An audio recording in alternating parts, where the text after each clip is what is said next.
6 months before Chicagoans elect a school board, two prominent political forces are trying to shape the debate. The CTU boss pens a letter to a billionaire financier, and he responds. Plus, Mayor Brandon Johnson's deepening feud with Governor J.B. Pritzker over a new stadium for the Bears. Let's get to the point. From Chicago's very own, with WGN political editor Taman Bradley, this is The Point. Good evening. Today, everybody was mad with everybody. We begin with Chicago Public Schools, the fight for the future of the district. They are perhaps the most dominant political force in the city, and they're trying to frame the school board campaign 6 months before the election. We're talking about the Chicago Teachers Union. Their president, Stacy Davis Gates, sent a letter to billionaire financier Michael Sachs. She writes, "I am hopeful we can agree that we should not have Jim Crow decide elections in the South, and also that we should not have billionaires decide them in the North." She continues, "Democracy works when we have more people in the process, not more money. With all 21 seats of the Chicago Board of Education on the ballot for the first time in the city's history, we have to work together for Chicagoans to have their say." Davis Gates also claims Sachs is the single largest funder of the Common Ground Collective, which opposed former CTU activist Mayor Brandon Johnson's push for a corporate head tax. Last month, appearing on The Point, Davis Gates said this. We know right now, very credibly, that billionaire contributor Michael Sachs is, right now getting people to run off of a platform to close schools in the Chicago public schools on the South Side and the West Side. In his own response letter, Sachs writes to Davis Gates, "You made this claim knowing it is false." Sachs also says you and your lieutenants, including Brandon Johnson and his senior staff, who all come from organizations or political campaigns you led, lead, or funded, have defamed me with limited breaks since December.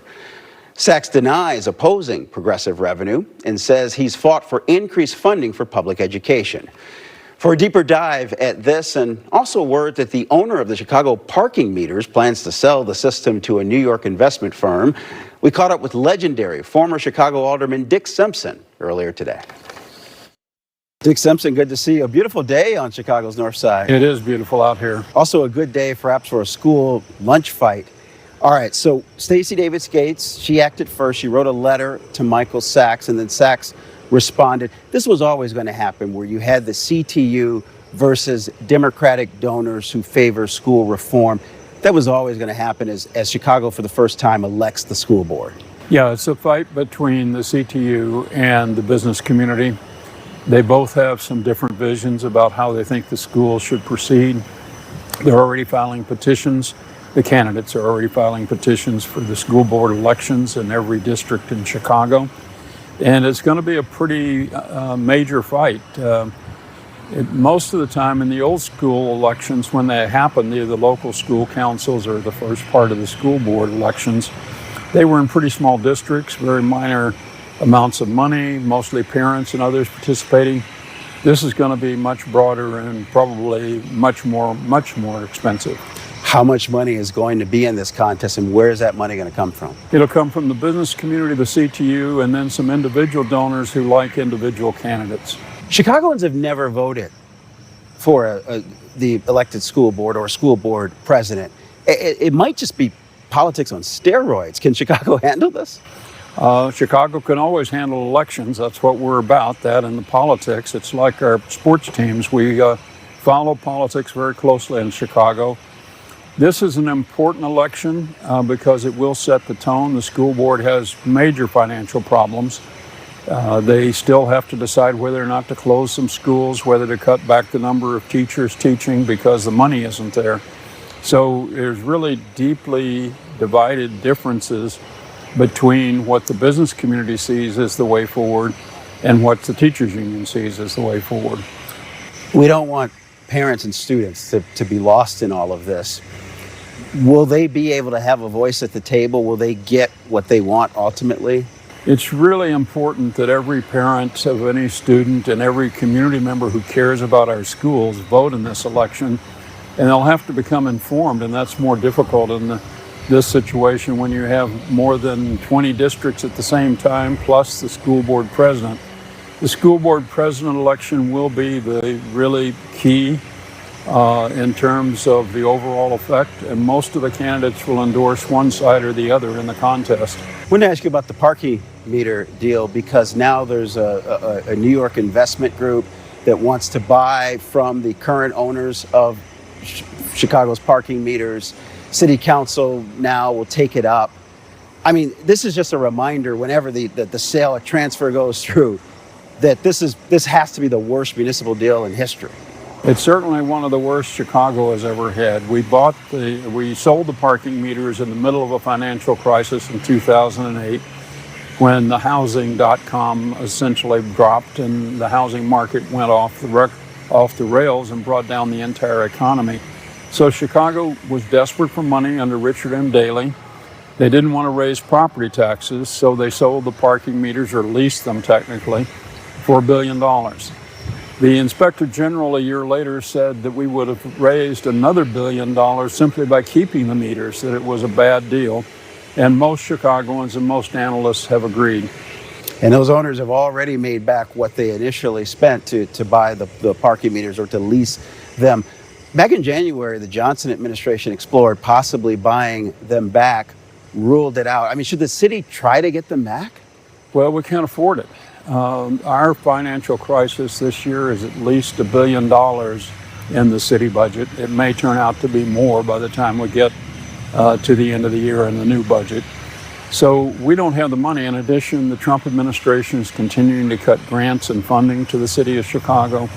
So we really have a tin cup out. We're not in a position to pay what would probably be a $2 billion deal these days to buy back the parking meters.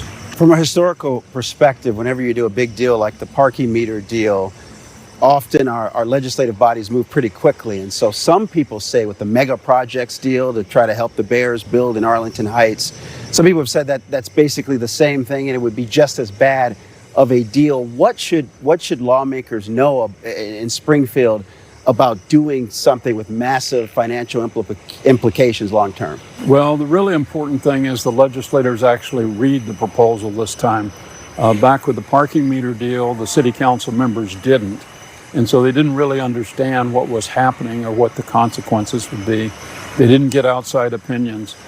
I don't doubt that Pritzker will try and come to a good arrangement with the Bears and Arlington and try and craft good legislation. But there could be major mistakes made along the way if it's too rushed. And theoretically, the state legislature is supposed to finish this by May 31st. I don't think they should move that quickly, or if they do, they ought to have the deal on the table now, which they don't. Dick Simpson, it's always good to see you here. And no less to talk to you in front of the statue of Alexander Hamilton, a gold one. Yes, it turns out, since we're talking about money, that Alexander Hamilton is indeed the right person today. You know it. Thanks. Thank you. We told you yesterday that Governor Pritzker slammed Mayor Johnson, saying he has no plan to keep the Bears in the city of Chicago. He also criticized the first-term mayor for showing up late every year with his Springfield wish list. Today, the mayor used an interview with Matt McGill on his WVON radio show to respond. Look, we do come from different experiences. I'm not a billionaire.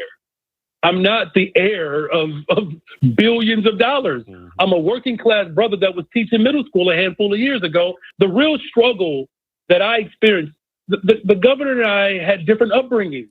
He doesn't know what it's like to open up a refrigerator, ain't no food in it. Chicago Bears executives are in Orlando today, giving the NFL an update on their stadium search. League Commissioner Roger Goodell said afterwards he's spoken with Governor Pritzker recently and knows the Illinois legislature is working on a deal for the Arlington Heights site. Goodell reiterated what we've long reported: Chicago is not being considered. And we're back in 60 seconds.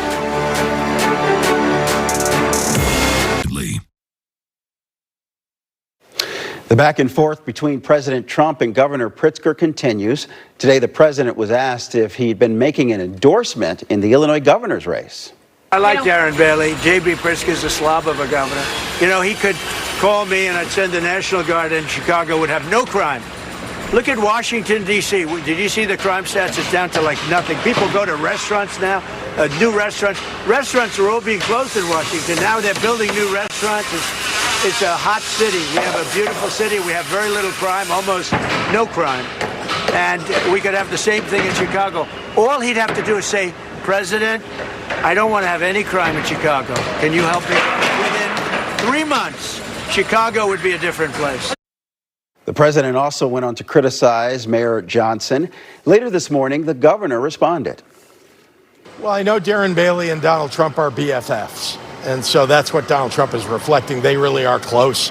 And, you know, I think it's sad that Darren Bailey is unwilling and unable to stand up and criticize the president's war in Iran, an illegal war, I might add, that he could end if he wanted to. It's causing affordability to go down. It's causing gas prices to have gone up more than $1.50. That's what Darren Bailey is all for when he embraces Donald Trump. And when Donald Trump embraces Darren Bailey, it's a reflection of the fealty that Darren Bailey gives to the president.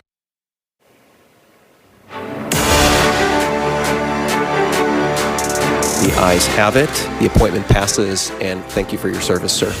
Thank you.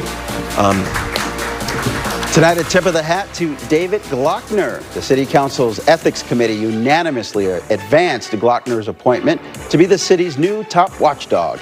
He's a former federal prosecutor who led private and public investigation units. If confirmed, he'll replace Deborah Witzberg, who clashed with Mayor Johnson over ethics. And that is The Point. I'm Tamon Bradley. Micah is back with more news tonight at 9 o'clock.